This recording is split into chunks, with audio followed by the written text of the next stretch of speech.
Okay, welcome back. Now we'll start class 11. So the very first thing, now you please be bit fast. So the very first thing we are going to see the slope of a line. We are going to see slope of a line. Let's suppose that we have a line and this angle is equal to theta. If we say that this angle is equal to theta, then tan theta, it is represented by m, is known as slope. What is the slope of the line? M is equal to tan theta. It's also known as gradient. इसको हम gradient भी बोलते हैं, हिंदी वाले बच्चे इसको प्रवणता बोलते हैं. एक और बात ध्यान रखिएगा कि इस केस में theta is not equal to 90 degree, यानी theta is equal to 90 degree पर जो है स्लोप इज नॉट डिफाइंड. क्यों? क्योंकि वहां पर tan 90 की वैल्यू क्या होती है? इनफाइनाइट हो जाती है, नॉट डिफाइंड होती है. So accordingly we say that it is not defined. So this is the very first thing. If you are given a question, find the slope of a line. There is one example, slope of a line if theta is equal to 60 degree A and if theta is equal to 135 degree. So if you go for the second one, you can say m is equal to tan how much? 135 degree is equal to 1. Tan 90 plus 45 is equal to minus cot 45. याद आ रहा है? Tan 90 plus 45 is equal to cot 45, that is equal to minus 1. So this is the very first concept you have seen, that slope of a line is defined as tan theta. So this is, now the second one is slope of a line joining 2 points. Joining 2 points. Let's suppose that we have a line like this. This is origin, x-axis, y-axis, here is the origin. There is a point A, coordinate is x1, y1. There is a point B, coordinate is x2, y2. And you want to find the slope of this line. Let's suppose that this angle is equal to theta. क्या करना है? आपने यहां से perpendicular draw कर लिया, यहां से परपेंडिकुलर ड्रा कर दिया, एक परपेंडिकुलर यहां कर दिया, इसको कह दिया कि ये C है. आपको पता है कि कोऑर्डिनेट ऑफ ए अगर है तो हम कहते हैं भाई देखो ये डिस्टेंस यहां से यहां तक, if you write this one as K and this one as L, तो ओ के की वैल्यू हो जाएगी कितनी? x1 और ओ एल की वैल्यू हो जाएगी हाउ मच? x2. इसका मतलब हुआ कि ये जो डिस्टेंस है AC जो है वो KL के बराबर होगी and KL is equal to how much? This one is equal to x2 minus x1, यानी ये डिस्टेंस जो है वो क्या हो गई?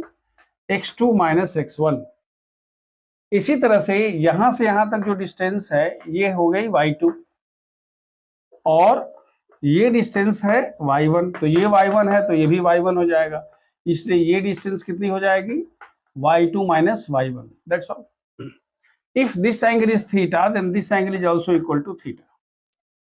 We had 2 points, x1, y1, x2, y2, and its slope theta. Now, you know that the slope m is equal to tan theta. And what is the value of tan theta in this triangle? In this triangle, you can say it is BC by AC. Meaning, if you want, you can write in triangle ABC. In triangle ABC, tan theta is equal to वो theta हमने कैसे ले लिया? जो ये theta angle है तो ये थीटा है, क्योंकि ये दोनों लाइन क्या है? पैरेलल है. So they are the corresponding angles. याद आ रहा है थोड़ा? हाँ. सो ये हो गया. इसको अगर हम m कहते हैं तो BC की वैल्यू हो गई y2 माइनस y1 और इसकी वैल्यू हो गई x2 minus x1. So slope of a line joining 2 points is what? y2 minus y1 by x2 minus y1. ये दूसरा कंसेप्ट है. पहला कंसेप्ट क्या था? याद आ रहा है? पहला कंसेप्ट था m is equal to tan theta. दूसरा कंसेप्ट हुआ y2 minus y1 by x2 minus x1. So this is the second concept. Now if you are given a question, just one example,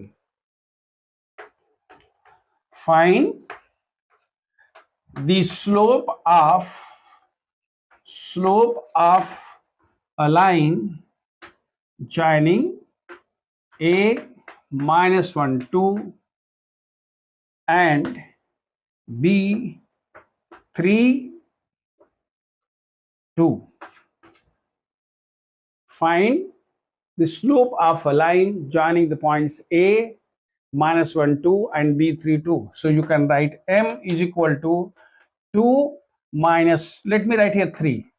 I am writing here 3 minus 2 by 3 plus 1 is equal to 1 by 4. You can say m is equal to 1 by 4. अगर ये सिर्फ suppose कर ली कि हमारे पास ये -1 2 है, हम कोई दूसरा पॉइंट ले लेते और हम कहते कि भाई ये बताइए कि अगर ये पॉइंट 2 2 है, आप सपोज कर लीजिए उस केस में, तो उस केस में क्या होगा? उस केस में होगा 3 minus 2 3 minus 2, आप ध्यान से देखिएगा, that is 1 by 1, that is equal to 1. This is equal to how much?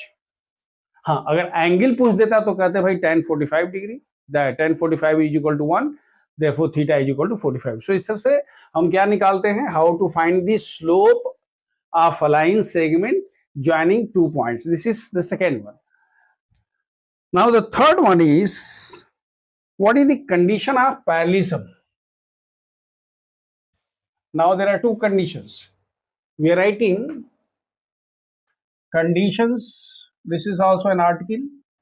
Condition of parallelism. माने दो लाइन अगर पैरेलल हैं तो उसकी कंडीशन दो ही बात होगी, एक होगा कंडीशन ऑफ पैरेललिज्म और दूसरी होगी कंडीशन ऑफ परपेंडिकुलरिटी. तो अगर आप सपोज कर लीजिए कि हमारे पास दो लाइन है, एक लाइन हमारे पास ये है, this is L1, this is the second line, this is L2, this is x axis, x dash origin, y dash. There are two lines. Let's suppose that this angle is equal to theta 1 and this angle is equal to theta 2. आप ध्यान से देखिएगा मैं क्या लिख रहा हूं. मैंने दो लाइन लिख लिया. आपसे पहले पूछ रहा है कि भाई कंडीशन ऑफ पैरेललिज्म क्या होगा. तो कंडीशन ऑफ पैरेललिज्म के लिए कुछ अलग से ये सब बताने की जरूरत नहीं है. हमें पता है कि अगर हमारे पास दो लाइन है, अगर हम ऐसे कहते हैं कि हमारे पास ये दो लाइन है, ये थीटा 1 है, ये थीटा 2 है, तो थीटा 1 इज इक्वल टू कितना होगा? थीटा 2. आपको पता है कि theta 1 is equal to theta 2, tan theta 1 is equal to tan theta 2, therefore m1 is equal to m2. तो कंडीशन ऑफ पैरेललिज्म क्या हो गई? कंडीशन ऑफ पैरेललिज्म, ये फर्स्ट पॉइंट था, सेकेंड पॉइंट है, थर्ड वाला है. What is the condition of parallelism? Parallelism condition क्या हो गई? m1 is equal to m2. यहां तक तो क्लियर हो गया.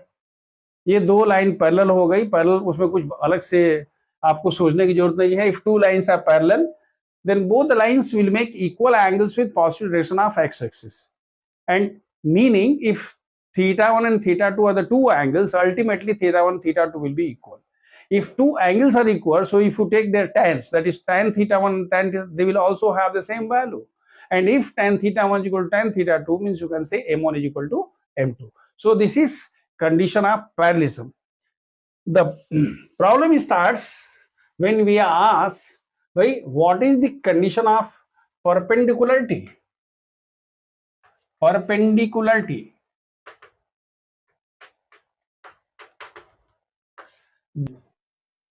तो इस लाइन का जो स्लोप होगा, अच्छा इसको मान लेते हैं कि ये एंगल कितना है? फाई. याद रखिए, हम कह रहे हैं कि इनके बीच का एंगल कितना है? ये ना भाई, कंडीशन ऑफ परपेंडिकुलरिटी यही है कि दोनों के बीच का एंगल कितना होना चाहिए? 90 डिग्री होना चाहिए.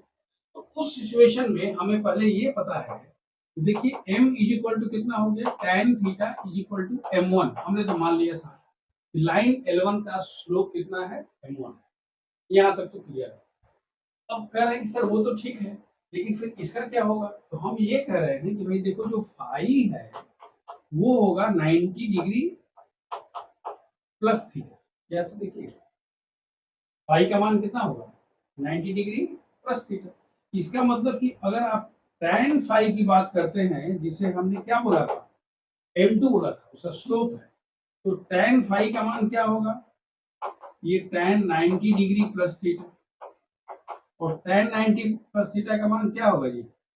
माइनस कॉट थीटा होता है, और माइनस कॉट थीटा को क्या लिख सकते हो, -1/tan थीटा लिख सकते हो, और tan थीटा को आपने क्या कहा था, -1/m1 का, यानी आपने क्या कह दिया, आप कह रहे हो m2 इक्वल टू कितना हो गया, -1/, यानी यहां से आपने कह दिया कि m1 into m2 equal to -1, मतलब लाइन खींच के भी हमने आपको बता दिया कि कंडीशन ऑफ परपेंडिकुलरिटी। यहां पर कहा है कि angle between two lines, angle between two lines, दो लाइन के बीच का एंगल। हम ये मान के चलते हैं कि भाई एक लाइन जो है उसका स्लोप m1 है, यानी ये हम tan थीटा 1 है, और दूसरा जो है वो कितना है जी, वो tan थीटा 2 है, meaning line 1 makes angle theta 1 with positive direction of x-axis and line 2 makes angle theta 2 with positive direction of x-axis। अगर ऐसा है तो हम मानते हैं कि ये बीच का एंगल थीटा है, याद रखिएगा। अगर ये थीटा होगा तो आप क्या लिखेंगे, आप लिखेंगे कि भाई देखो theta plus theta 1 should be equal to theta 2। आपने पढ़ा होगा ना, exterior angle equal to sum of the two remote interior angles, class 10 में पढ़ा है कि भूल गए।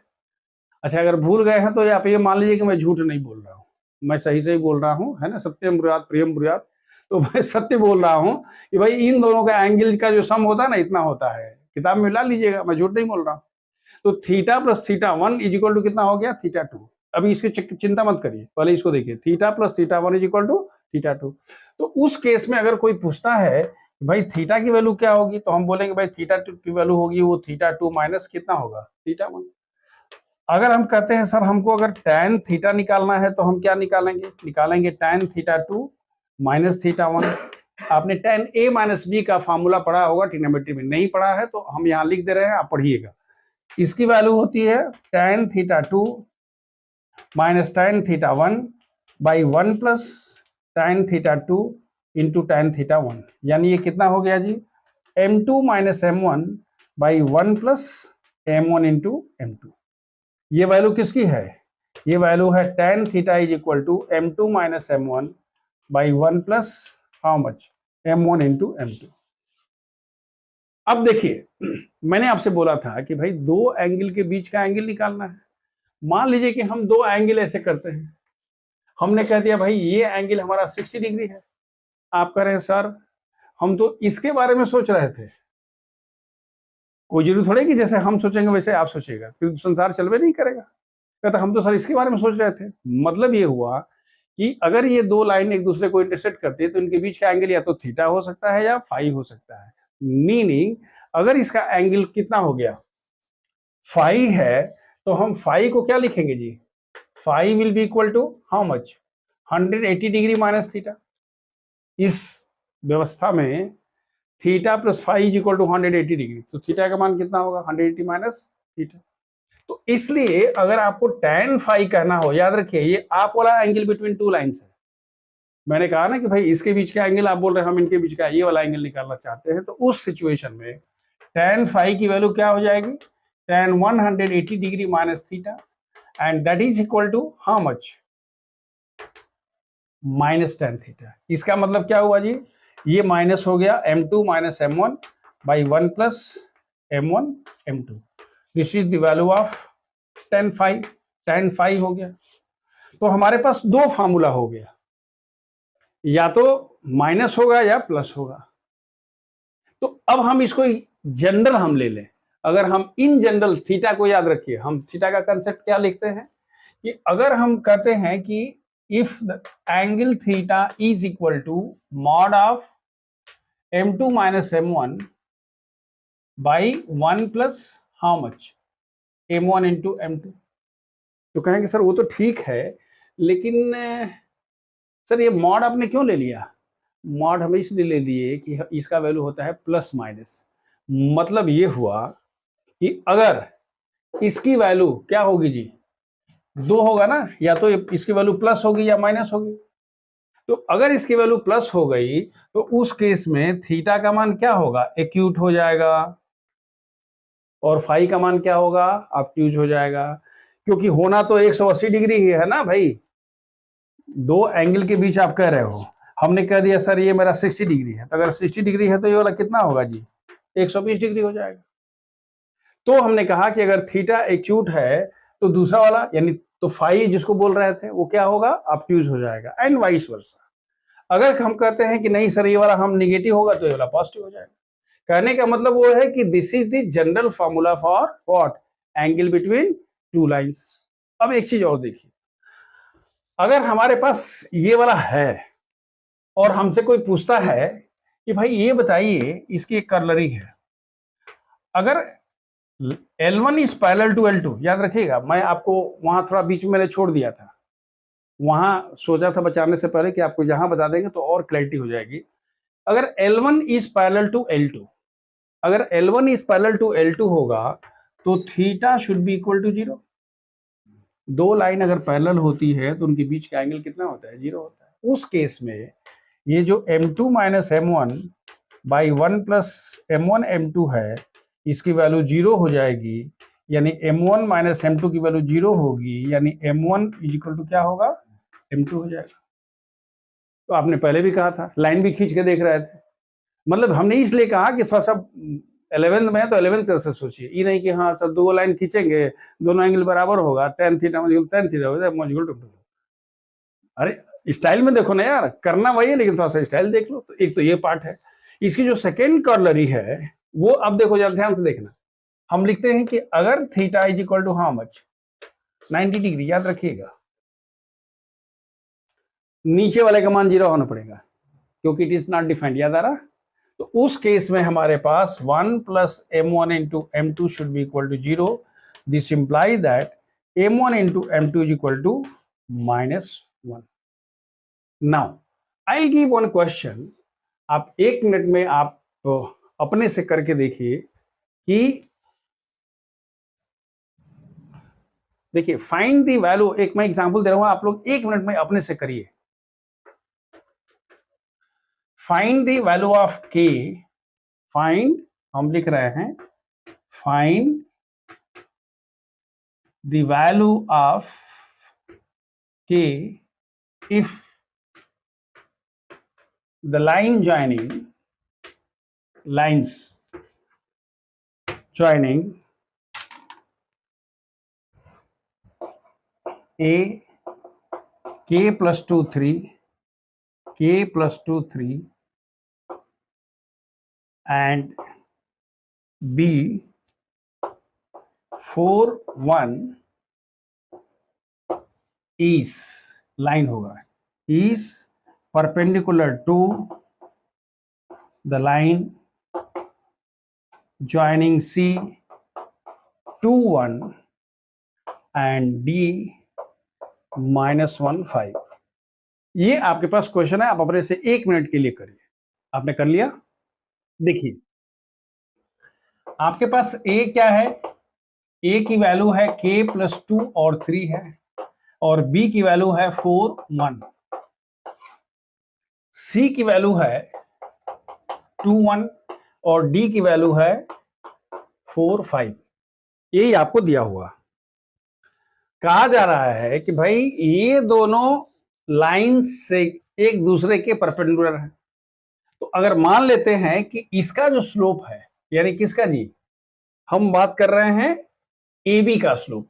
अगर AB का स्लोप आप निकालना चाहते हैं तो AB का स्लोप कितना होगा, मान लीजिए let's suppose that this is M1, मैं AB की बात कर रहा हूं, तो M1 की वैल्यू कितनी होगी, 1 minus 3 by 4 minus k plus 2, मेरे साथ चल रहे हैं, y2 minus y1 by x2 minus x1 which is equal to -2, और यहां होगा 2 माइनस k, और you can have 2 by k minus 2। ये किसकी वैल्यू हो गई, स्लोप ऑफ M1 है। अगर आप CD की वैल्यू निकालें और आप कहते हो कि ये M2 है, तो इसका मान क्या होगा, हम उसको चाहे इसको मान लें, हम लिखते हैं 5 minus 1 by 4 minus 2 that is 3 by 2, I am sorry it is 4 by 2 that is equal to 2। ये किसकी वैल्यू हो गई, ये वैल्यू हो गई M2 की।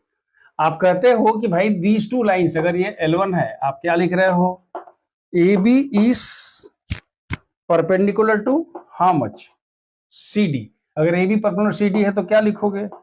M1 into M2 is equal to -1, यानी 2 by K minus 2 multiplied by 2 is equal to how much? -1, यानी minus K minus 2 is equal to how much? 4। मतलब ये हुआ कि K minus 2 is equal to -4, therefore K is equal to -4 plus 2 is equal to -। Anyway this is the condition of. अब देखिए, मैंने ये तो एंगल से कर दिया, एंगल से बता दिया, लेकिन ये वाला जो था ना, ये जो कंडीशन थी, आपने पहले एक और देख लिया, tan theta is equal to m2 minus m1 by 1 plus m1 into m2। हमने इतनी चीजें अब तक देख लिया। बहुत गर्मी है, आप लोगों को भी लग रही होगी, लेकिन यहाँ थोड़ा ज्यादा लग रही है। तो देखिए, ये वाला जो था, इट वॉज दिस क्वेश्चन, मैंने आपको वहां छोड़ा था, फिर एंगल से बता दिया था। तो आपके मन में ये विचार नहीं आना चाहिए, मेरे सामने कुछ लोग हैं, तो इन लोगों का कहना ये है कि सर जरा उसको जरा ठीक से एक्सप्लेन कर दीजिए और पहले की तरह से इजी वे में करिए, तो मैं कर दे रहा हूँ इजी वे में। देखिए, आप कह रहे हो कि हमारे पास एक लाइन ये लाइन है L1, ये हो गया एंगल थीटा। मान लो कि दूसरी लाइन है, ये लाइन क्या है? L2 है, ये एक्स एक्सिस है, ये वाई एक्सिस है, ये ओरिजिन है। तो इस लाइन का जो स्लोप होगा, अच्छा इसको मान लेते हैं कि ये एंगल कितना है? फाइव। याद रखिए, हम कह रहे हैं कि इनके बीच का एंगल कितना है? ये ना भाई, कंडीशन ऑफ परपेंडिकुलरिटी यही है कि दोनों के बीच का एंगल कितना होना चाहिए? 90 डिग्री होना चाहिए। तो उस सिचुएशन में हमें पहले ये पता है, देखिए m इज इक्वल टू कितना हो गया? tan theta is equal to m1। हमने तो मान लिया था लाइन L1 का स्लोप कितना है? m1 है। यहाँ तक तो क्लियर है। अब कह रहे हैं कि सर वो तो ठीक है, लेकिन फिर इसका क्या होगा? तो हम ये कह रहे हैं कि भाई देखो, जो फाई है वो होगा 90 डिग्री प्लस थीटा। जैसे देखिए, फाई का मान कितना होगा? 90 डिग्री प्लस थीटा। इसका मतलब कि अगर आप tan फाई की बात करते हैं, जिसे हमने क्या बोला था?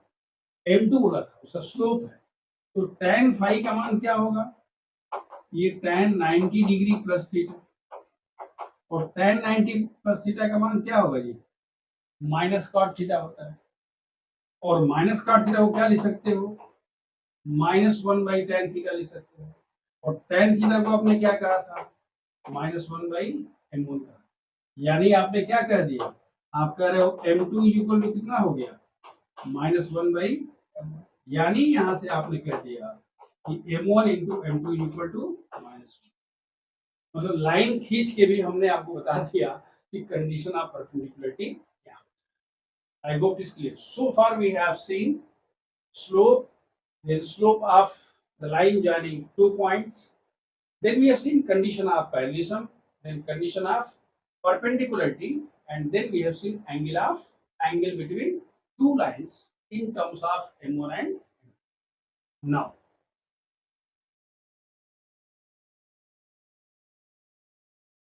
we will see different form of straight lines.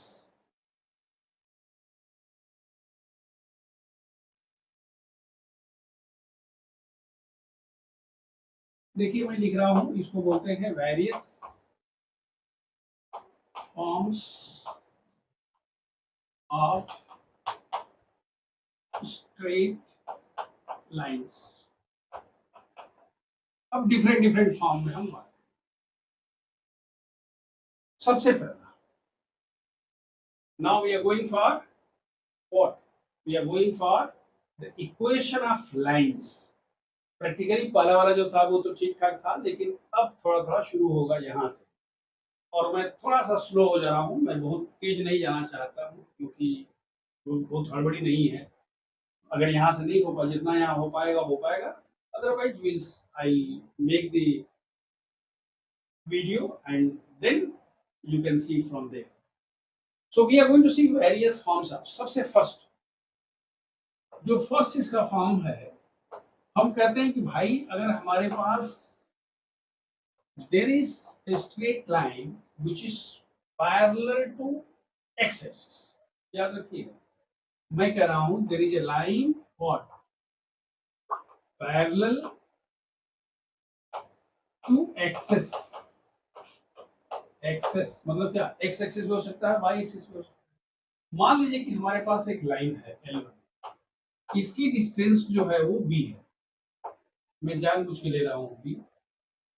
तो इस केस इस लाइन की इक्वेशन कितना होगा, इस लाइन का इक्वेशन होगा y is equal to b, क्योंकि वो पैरेलल टू क्या है, एक्स एक्सिस।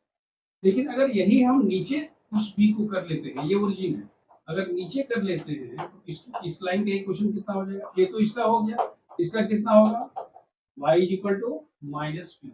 ये आपको क्लास 9 में भी बताया गया था जब आप कोऑर्डिनेट ज्योमेट्री पढ़ रहे थे या लीनियर इक्वेशंस पढ़ रहे थे। इसी तरह से अगर हमारे पास x axis y axis origin है और एक लाइन जो है डिस्टेंस a पर है और ये भी a पर अगर इस साइड में दिया हुआ है, ऐसे कोई लाइन है, ये L1 है, ये L2 है, इस लाइन का इक्वेशन कितना होगा, x इक्वल टू a, और इस लाइन का इक्वेशन होगा x इक्वल टू माइनस।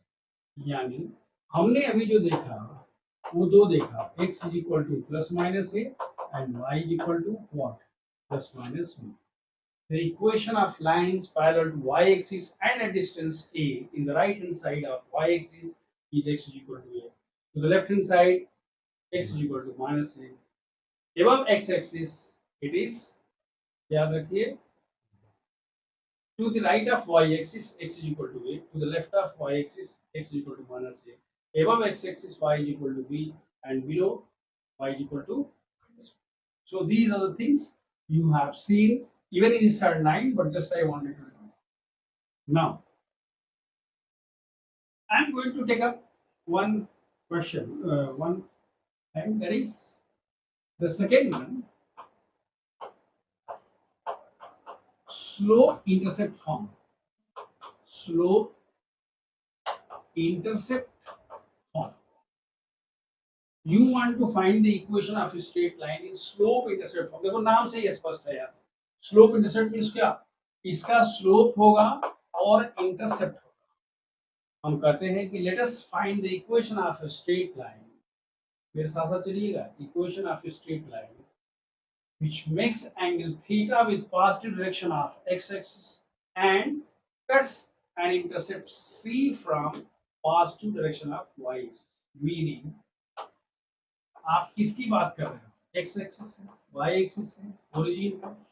यहाँ आपने कहा कि भाई ये हमारे पास एक लाइन है जो x एक्सिस से कितना डिस्टेंस काटता है, क्या एंगल बनाता है, थीटा। याद रखिए मैं कह रहा हूँ थीटा, लेकिन हम किसकी बात सोच रहे हैं, m के बारे में सोच रहे हैं। क्यों, क्योंकि m दिया हुआ है। So we are given what, m is equal to how much, tan theta, this is given. अगर स्लोप दिया हुआ है मतलब उस एंगल का, उस लाइन का क्या दिया है, स्लोप दिया हुआ है, तो ये एंगल थीटा हो गया। And this intercept is how much, c। ये y एक्सिस पर कितना इंटरसेप्ट काट रहा है, c काट रहा है। तो कहते फिर इसका इक्वेशन निकालिए। देखिए कभी भी आपको line of equation, circle, parabola, ellipse, hyperbola कुछ भी निकालना होगा तो आपको एक रनिंग कोऑर्डिनेट लेना पड़ेगा। हमने कहा कि let's suppose that there is a point pxy on the line. आपने कह दिया कि भाई इस point P is a point on the line. अगर ये पॉइंट है तो आप यहां से परपेंडिकुलर ड्रा करिए P की, ये मान लीजिए कि ये A है और यहां से आप कर लीजिए R। ध्यान से देखिए, अब आपको कुछ कुछ जानकारी है, आपको पता है कि ये जो डिस्टेंस है ये x है और यहां से यहां तक डिस्टेंस y है, ये c है। हम इस कंसेप्ट को यूज कर चुके हैं, तो ये डिस्टेंस कितनी हो गई, y माइनस c। तो ये अगर x है तो ये भी x होगा, यानी ये x हो गया, y माइनस c है, ये थीटा है, तो ये भी एंगल कितना होगा, इस हम कंसेप्ट ऑलरेडी यूज कर चुके हैं। तो अब हम कहते हैं कि in triangle PRA what is the value of tan theta. याद रखिएगा एक्स वाई तो आएगा ही आएगा क्योंकि रनिंग कोऑर्डिनेट है, आपको लाना है m और c के फॉर्म में। तो हमने कहा this is equal to tan theta is equal to how much, it is PR by AR यानी m is equal to y minus c by x, that is mx is equal to y minus c. Hence, y is equal to mx plus c.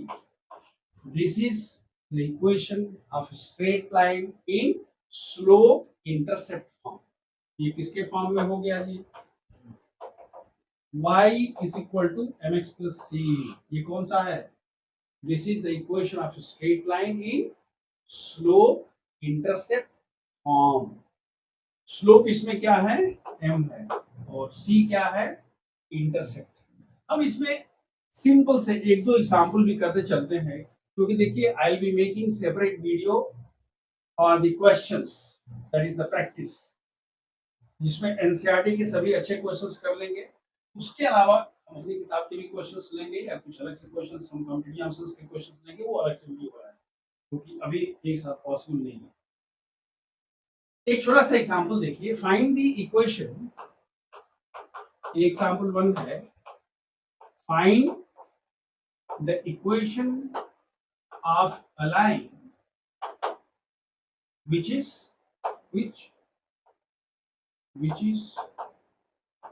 inclined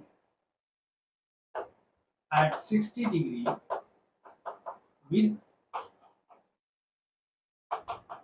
positive x-axis and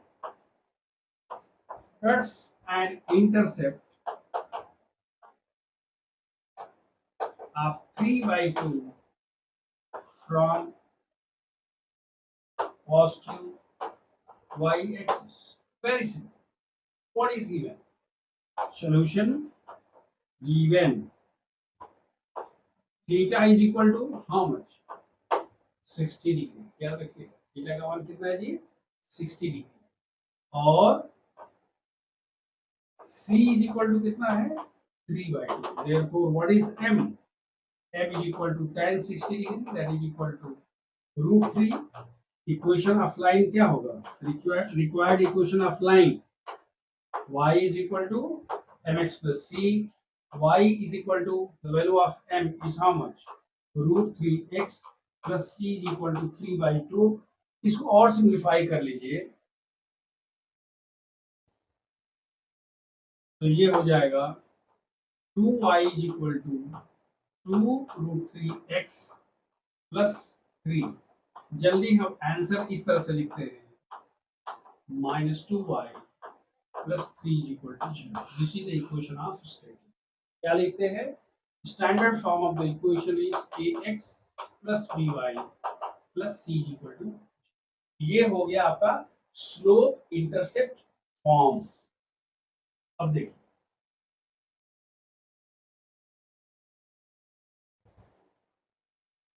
अब इसके जो questions होंगे, जैसे अगर suppose करिए मैं आपको just hint दे रहा हूं, हमारे पास एक लाइन है, ये यहां से 30 डिग्री एंगल बनाता है, कहता है कि दिस एंगल इज रोटेटेड, मेरे साथ साथ नेविगेट करिए, try to navigate with me, कि this line is rotated around A in the anti clockwise direction by 90 degree.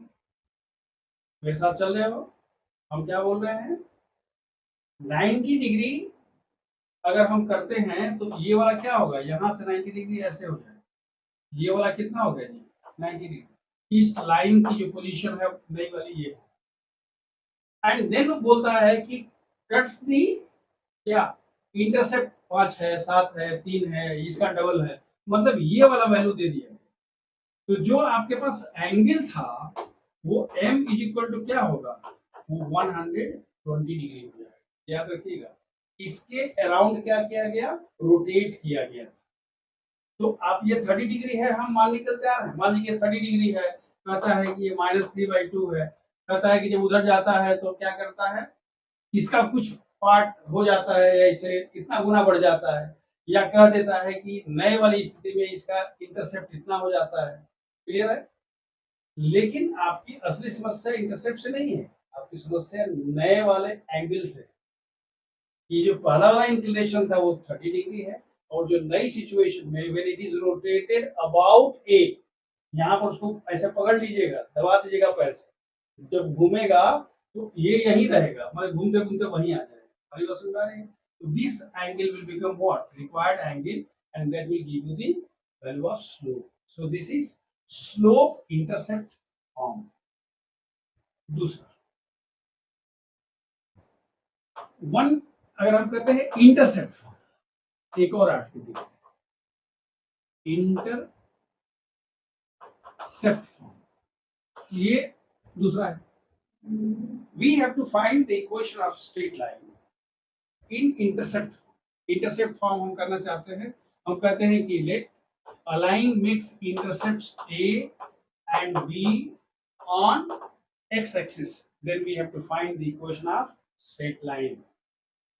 देखिए, अगर हम ये कहना चाहते हैं कि हमारे पास ये x एक्सिस है, y एक्सिस है, ओरिजिन x डैश है, y डैश है, ये लाइन है, ये लाइन कितनी है जी, L है।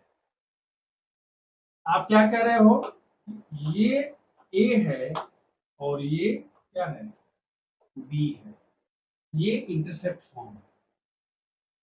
A line is making intercept A and B on x and y axis respectively, then you have to find the equation of line. अब ध्यान से देखिएगा, आप कह रहे हो कि let's suppose that this one passes through point Q and this one is R.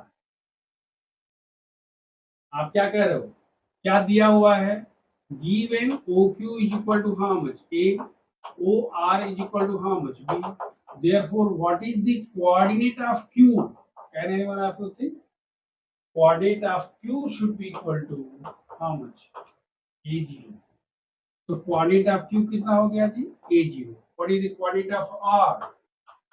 Y axis पर है जी, याद रखते हैं, Y एक्सिस पर इसका मान 0 होता है, तो कितना हो गया, 0, B हो गया। तो आपने कहा भाई Q का हो गया और R का कोऑर्डिनेट कितना हो गया, 0 B। अब क्या होगा, वही होगा जो मंजूरी खुदा होगा। भाई अब क्या हो गया, हमने कहा कि let's suppose that there is a point PXY, कहाँ, ऑन द लाइन। एक आपको पॉइंट लाना पड़ेगा जिसको रनिंग कोऑर्डिनेट बोलते हैं। तो हमने PXY, हम कहते हैं कि let PXY be a point on line L। Line L पर हमारे पास एक पॉइंट P हो। अब अगर ये पॉइंट P है तो हम लोग क्या करेंगे भाई, अब देखिए मैं क्या लिख रहा हूं, मैं कह रहा हूं क्लियरली। अच्छा देखिए, हम लोग हमेशा लिखते हैं, बच्चा लोग भी लिखता है, नहीं बच्चे भी लिखते हैं, हर जगह लिखते हैं क्लियरली। क्लियरली मतलब क्या हुआ, अच्छा टीचर भी क्या, हम लोग क्या करते हैं, जब बच्चा क्लियरली तो हम लोग उसको नंबर दे देते हैं। क्यों, अगर हम लोग को नहीं समझ में आता तो भी नंबर देते हैं। क्यों, हम सभी बच्चा, जब बच्चा को क्लियर है, हम वो क्लियर नहीं होता, कुछ ना कुछ गड़बड़ होगा, इसीलिए हम लोग क्या करते हैं, भाई चलो नंबर दे, बच्चा बच्चा को क्लियर है, हम बाद में देखेंगे क्या क्लियर होगा, इसलिए हमेशा क्लियरली लिखा कीजिए। It's lighter zone, lighter note. So देखिए मैं यहां लिख रहा हूं clearly, the points Q, P and R are collinear है क्या, ये तीनों पॉइंट्स कोलिनियर है क्या। तो अगर ये तीनों पॉइंट्स कोलिनियर है तो हमारे पास तो पहले से पता है जी, आपको याद है, आपको याद है x1, याद है x1 y2 minus y3, x2 y3 minus y1, x3 y1 minus y2 is equal 0। तो अब इसमें हम x1 लिखते हैं, इसको बोलते हैं x1 y1, x2 y2, x3 y। तो x1 a, y2 का मान y, y3 का मान b, x1 y2 minus y3, x b minus 0, x2 y3 minus, और थर्ड वन इज 0, उसके बाद कुछ भी रहेगा दैट बिकम 0, क्योंकि हमने इसको x3 मान लिया। जब सिंप्लीफाई करते हैं तो हम कहते हैं ay minus ab plus bx is equal 0। मतलब ये हुआ कि bx plus ay is equal to ab। अगर ab से डिवाइड कर दीजिएगा तो हम क्या लिखेंगे, bx by ab plus a y by a b is equal to 1, यानी x by a plus y by b is equal to 1। ये वाला क्या हो गया? This is the intercept form. याद रखिए, पहला वाला था स्लोप इंटरसेप्ट फॉर्म, ये वाला क्या हो गया? Intercept form. तो आपने एक फॉर्मूला देख लिया, x by a plus y by b is equal to 1, intercept form में हो गया। इसको हम क्या बोलते हैं? Equation of line in intercept form. Means if a line makes intercepts small a and b on x and y axis, that is a and b on x and y axis, then the equation is x by a plus y by b is equal to 1। एक छोटा सा example देखिए, हम कहते हैं कि find the, एक example देखते हैं, find the equation of a line whose intercepts on x and y axis are a and b respectively, such that, अब देखिए मैं क्या लिख रहा हूं, पहला मैं कह रहा हूं a is equal to 3/2 and b is equal to -2/5। मैं आपको इस एग्जाम्पल से ये बताना चाहता हूं कि कोई जरूरी नहीं है कि हमेशा क्या होगा, प्लस ही होगा, माइनस भी हो सकता है। Second, a is equal to 2b and line passes through 2, 3। याद रखिएगा, मैं कह रहा हूं a is equal to b, line passes through। और थर्ड में जो बता रहा हूं वो ये है कि द इंटरसेप्ट, ध्यान से सुनिएगा, intercept between the axis is bisected at 4,3। Point 4,3 पर वो पॉइंट, वो 4,3 होगा, 4-3 होगा, जो भी होगा उस पर बाइसेक्ट। देखिए ये हम सिर्फ 2 दिन लिए हैं, बाकी जो प्रैक्टिस हम लोग जब करेंगे, क्वेश्चन करेंगे, मैंने just I wanted to give some idea so that you will have some this one। As far as first one is concerned, you know x by a plus y by b is equal to 1, ये हमारा standard form है। पहले वाले में कोई दिक्कत नहीं, क्यों? हम कहते हैं साहब x by 3/2 plus y by -2/5 is equal to 1। अब सिंप्लीफाई करिए, 2x by 3 minus 5y by 2 is equal to 1। Simplify करके लिख दीजिए, that is the equation of line. So ये पहला वाला तो बच्चा लोगों का सवाल है। दूसरे वाले में थोड़ा सा कह रहा है, हमने कहा कि x by a plus y by b is equal to 1, आपने मान लिया।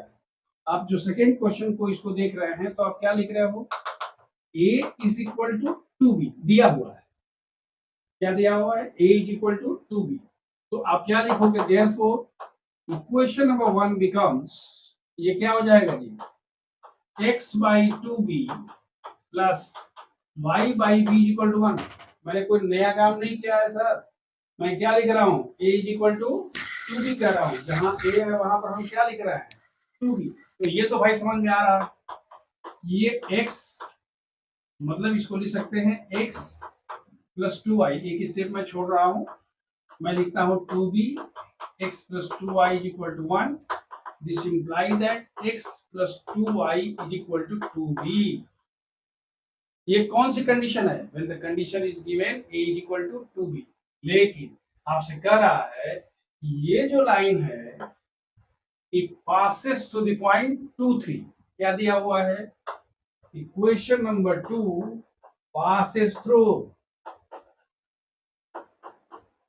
किस पॉइंट से, 2 3 से, किसी भी पॉइंट से गुजरता है तो वो पॉइंट उस इक्वेशन को सेटिस्फाई करे। यही सीधी सी बात है, सीधा फंडा यही है। तो हम लिख सकते हैं therefore 2 + 2 × 3 = 2b। This implies that b = 4। अब अगर आपने b का मान 4 कर दिया तो इक्वेशन का मान कितना होगा जी? Therefore the required equation is x + 2y is equal to b = 4।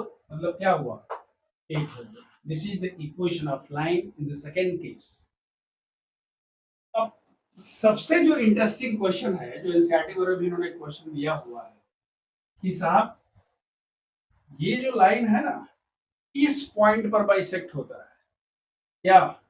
The intercept. आप कह रहे थे कि सर जी, अरे अभी आप तो इसको बोल रहे थे कि इंटरसेप्ट है, इसको बोलिए ये वाला कौन सा इंटरसेप्ट है? ये वाला जो इंटरसेप्ट है वो ये वाला है। अगर मान लीजिए हम कहते हैं P है और ये Q है, आपने क्या कहा था? इक्वेशन क्या था? x/a + y/b = 1। मतलब ये हुआ, ध्यान से देखिएगा कि what is the coordinate of P? Coordinate of P is a0। हमेशा ध्यान रखिएगा इस लाइन का।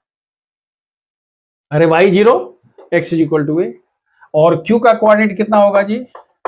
0b।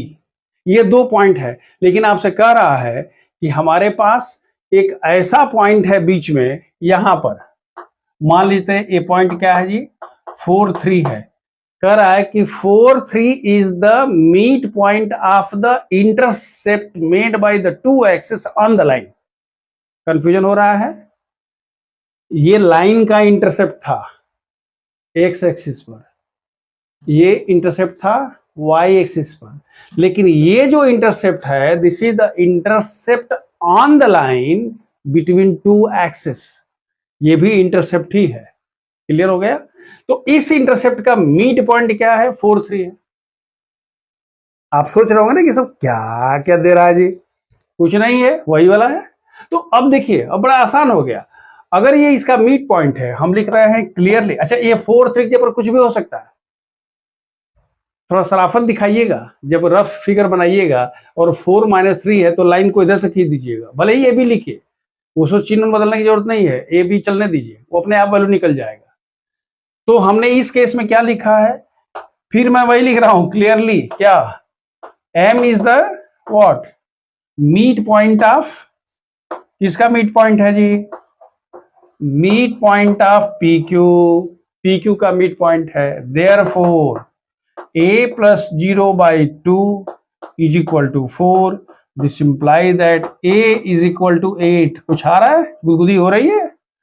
और दूसरा 0 + b/2 = 3। This implies that b = 6. Means we have got a = 8 and b = 6.